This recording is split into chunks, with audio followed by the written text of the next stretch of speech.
Dasar bodoh! Dasar bodoh!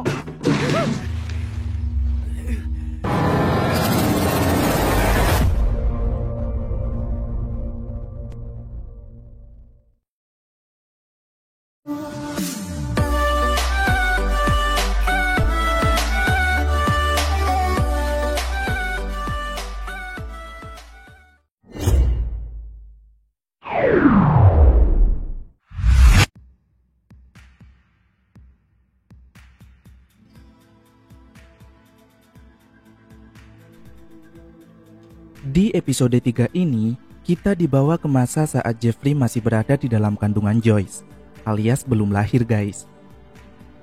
Pada tahun 1959 di Milwaukee, diperlihatkan jika Joyce ini sering minum berbagai jenis obat penenang waktu hamil si Jeffrey. Bahkan parahnya, dalam sehari Joyce bisa mengkonsumsi 26 jenis pil yang berbeda, seperti obat tidur, obat penenang, obat sakit kepala, bahkan obat pencahar dan lain-lain. Kalian bisa sebutin sendiri obat apa aja, tapi yang pasti obat nyamuk gak termasuk ya guys.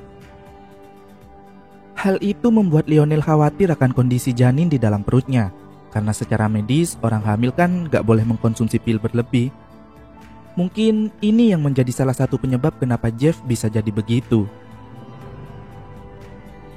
Ketika Lionel pulang kerja malam hari di musim salju, Lionel menemukan istrinya duduk di halte sendirian dalam kondisi linglung karena overdosis. Lalu keesokannya, saat mereka menemui dokter di klinik dan berkonsultasi, dari obrolan panjang itu pada intinya Joyce ini mengalami stres, baby blues, belum siap mental untuk hamil, kesal karena gak bisa melakukan apa-apa sekaligus merasa bersalah karena gak bisa menikmati kehamilannya seperti pada wanita umumnya. Namun, Lionel dan dokter seperti menyudutkan Joyce seolah-olah itu salahnya. Padahal Joyce hanya melakukan apa yang diperintahkan dokter dan pil-pil itu juga berasal dari resep dokter. Kita maju lagi ke tahun 1977 ketika Jeff ini masih remaja. Ayahnya mencoba berbicara dengan Jeff tentang gadis-gadis saat mereka berdua sedang memancing, sambil memberitahu tutorial mengikatkan cacing pada kail.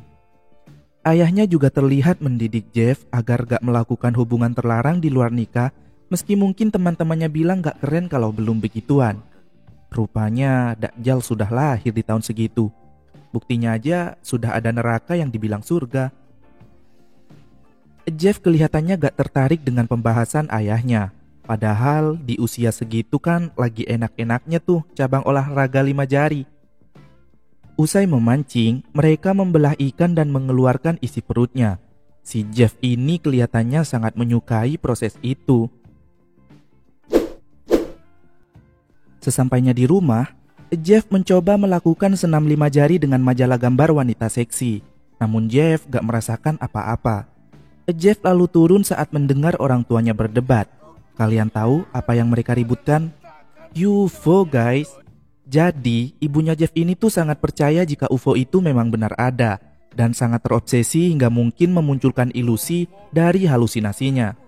Dia bahkan mengatakan sempat mengejarnya dengan mobil dan Lionel berkata jika Joyce sudah gila dan melarangnya untuk menggunakan mobil lagi. Lionel yang melihat Jeff memperhatikan perdebatan mereka menyuruh Jeff pergi ke kamarnya. Jeff lalu melanjutkan senam 5 jarinya dan mulai birahi saat berfantasi membedah ikan ketika bersama ayahnya tadi. Gila, bisa-bisanya si Jeff muncrat sambil membayangkan itu cuy. Hari berikutnya di sekolah, Jeff terlihat populer di kalangan anak keren karena sering menjadi bahan leluconan. Lalu saat Jeff pergi ke kelas biologi, sesuai arahan pembimbing, para siswa diminta untuk membedah babi dan memeriksa organ-organnya. Jeff menyuruh rekannya yang bernama Dennis untuk diam saat mengeluh tentang praktek itu. Hal itu membuat salah satu teman cogannya yang bernama Chase terkesan. Untuk tugas membedah ini, Jeff memang paling unggul, hingga gurunya memuji akan rasa keingintahuannya Jeff tentang anatomi hewan. Bahkan, gurunya sangat senang saat Jeff meminta salah satu hewan yang sudah mati itu untuk dibawa pulang dan akan dipelajarinya di rumah. Karena selama dia ngajar, belum pernah tuh ada siswa yang seperti Jeff ini. Jeff juga mencoba meminta Chase untuk bergabung dengannya sepulang sekolah, tapi Chase menolak. Bagi Jeff, hidup itu adalah tentang penolakan. karena ia terus-terusan ditolak bukan hanya oleh orang tuanya, tetapi juga oleh teman-temannya di sekolah. Di tempat lain, tepatnya di pengadilan, ternyata orang tua Jeff ini sudah resmi bercerai dan hak asuh anak-anaknya jatuh pada Joyce. Namun di sini terlihat jika Joyce hanya peduli pada David, anak bungsunya, dan gak mau tahu tentang Jeff karena Jeff juga sudah mulai beranjak dewasa. Berita perceraiannya itu diungkapkan oleh Lionel pada Jeff. Namun saat Jeff bertanya apakah Jeff akan tinggal dengan ayahnya, Lionel gak memberikan jawaban pasti. Saat mengetahui Jeff membawa pulang hewan mati dari sekolah, Lionel mendorong Jeff untuk terus melanjutkan, karena dia yakin putranya itu memiliki bakat dalam sains. Keesokannya saat perjalanan pulang ke rumah, di tengah jalan Jeff melihat seorang pria yang sedang jogging. Dan sepertinya Jeff tertarik saat melihat tubuh seksi pria itu. Setibanya di rumah, Jeff berpapasan dengan ibunya yang sedang memasukkan barang-barangnya ke dalam mobil untuk pergi, karena mendapati Lionel tidur dengan kekasih barunya di motel. Namun di sini Jeff gak bisa ikut dengan ibunya karena ada acara kelulusan dan malam perpisahan. Mereka berdua sempat terlibat adu mulut. Ayahmu meniduri kekasih barunya di motel. Ibu tidak bisa tinggalkan aku di sini. Hentikan omong kosongmu, Jeff. Kau tidak pernah berkata yang baik pada ibu selama bertahun-tahun. Kau selalu di kamar. Kau tidak inginkan seorang ibu. Kau tidak inginkan ibu. Kau sama seperti ayahmu, terikat pada betapa gilanya ibu. Kau tidak pernah ingin punya hubungan dengan Joyce. Tak satu pun dari kalian. Jadi baiklah, kalian dapatkan yang kalian inginkan. Dan pernahkah terpikir olehmu bahwa tidak pernah sekalipun kau meminta bantuan ibu untuk salah satu proyekmu di garasi dengan binatang seperti yang kau lakukan dengan ayahmu? Sekalipun tidak. Aku kira ibu tidak mau. Kau benar. Itu sangat menjijikan. Memotong hewan mati di garasi. Itu aneh. Dan akan menyenangkan kalau kalian bertanya padaku. Ibu, jadi itu saja? Oh, itu bagus. Ibu, pergi saja ibu. Bawa adikku dan kejarlah UFO. Mereka nyata. Hari-hari berikutnya, baik ibu atau ayahnya seperti gak ada yang peduli dengan Jeff dan meninggalkannya di rumah seorang diri. Ayahnya pun gak pernah lagi pulang ke rumah. Untuk mengisi kebosanannya, Jeff mulai berolahraga. Jeff juga mulai sering memperhatikan para pria seksi jogging di jalan yang sama setiap hari. Di rumah tanpa pengawasan orang tua, Jeffrey mulai jatuh ke jalan yang salah, melihat majalah pria dewasa, merokok, dan minum berlebihan setiap hari, hingga memunculkan fantasi gelap di pikirannya. Suatu hari, Jeffrey memutuskan untuk mewujudkan fantasi itu menjadi kenyataan. Dia membawa tongkat bisbol dan bersembunyi di pinggir jalan di mana dia tahu jika akan ada pria jogging yang akan lewat. Kemudian segera menyergap si pelari dan membawanya ke rumah untuk minum-minum bersama. Tentu saja itu hanya imajinasi Jeffrey saja, karena ternyata pelari itu kabur ketakutan saat melihat Jeffrey dengan tongkat bisbol berdiri di hadapannya.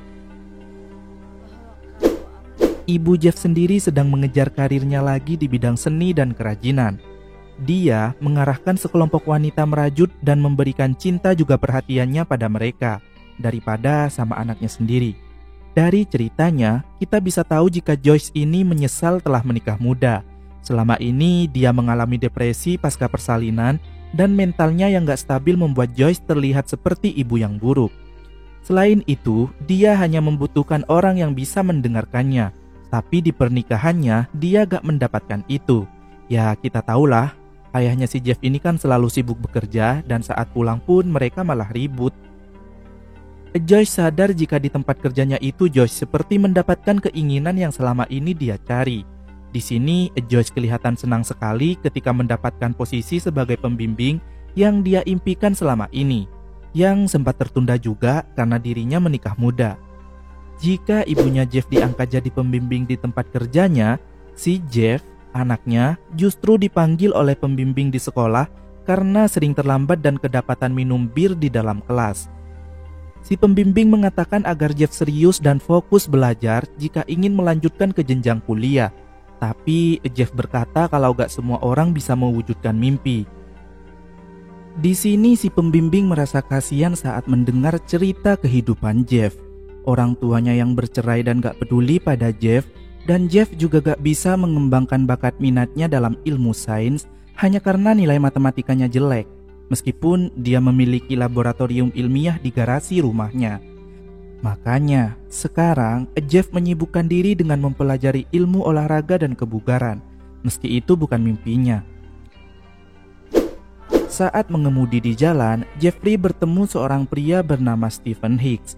Stephen meminta tumpangan ke konser Pegasus, dan Jeff berjanji akan mengantarnya. Tapi sebelum itu, Jeff mengajaknya minum-minum dulu di rumahnya. Mereka juga melakukan olahraga angkat beban, tapi bukan beban hidup ya, barbel. Dan di sini, Jeff terlihat menikmati keindahan tubuh Stephen, bahkan mencium wajahnya yang membuat Stephen terkejut risih. Kemudian si Stephen ini meminta agar Jeff segera mengantarkannya. Nah, karena Jeff terus-terusan menunda waktu, Stephen jadi muak dan mengejek Jeff banci. Lalu, Dasar manusia banci kau. Jeff menyerang Stephen dengan barbel yang membuat Stephen melemah kesakitan. Kemudian Jeff mencekiknya karena Stephen memberontak. Lalu Jeff mulai mencumbunya tanpa menyadari jika Stephen ini sudah meninggal. Ini adalah pembunuhan pertama yang dilakukan oleh Jeffrey Dahmer. Awalnya Jeff mengira dia berada dalam dunia fantasi, dan itu semua gak nyata. Tapi perlahan Jeff mulai sadar dan panik ketakutan karena faktanya dia memang sudah benar-benar membunuh seseorang. Jeff pun mulai menggila dan berteriak pada dirinya sendiri. Dasar bodoh! Bangunlah, ayo bangunlah. Jeff mulai mencari cara untuk membuang jasad si Stephen. Namun dia kebingungan dan gak tahu jasad itu harus diapakan. Pertama, Jeff menyeret dan meletakkannya di bawah rumah. Tentu saja itu gak aman. Lalu Jeff mengambilnya lagi dan dalam kebingungannya Jeff mulai banyak minum. Lalu akhirnya memberanikan diri untuk mengumpulkan peralatan yang diperlukan dan mulai bekerja memutilasi jasad Stephen.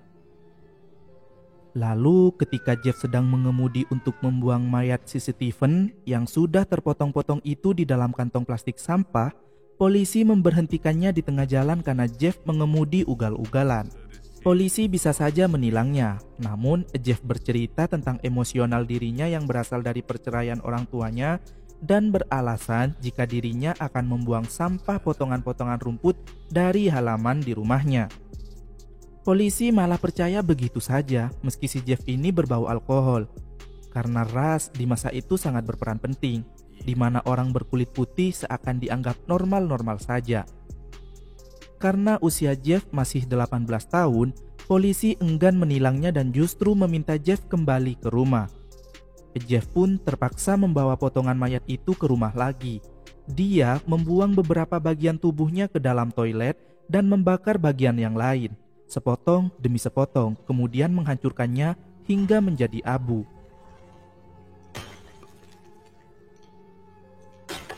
Dan pagi harinya, Jeff membuang abu itu dari atap rumahnya.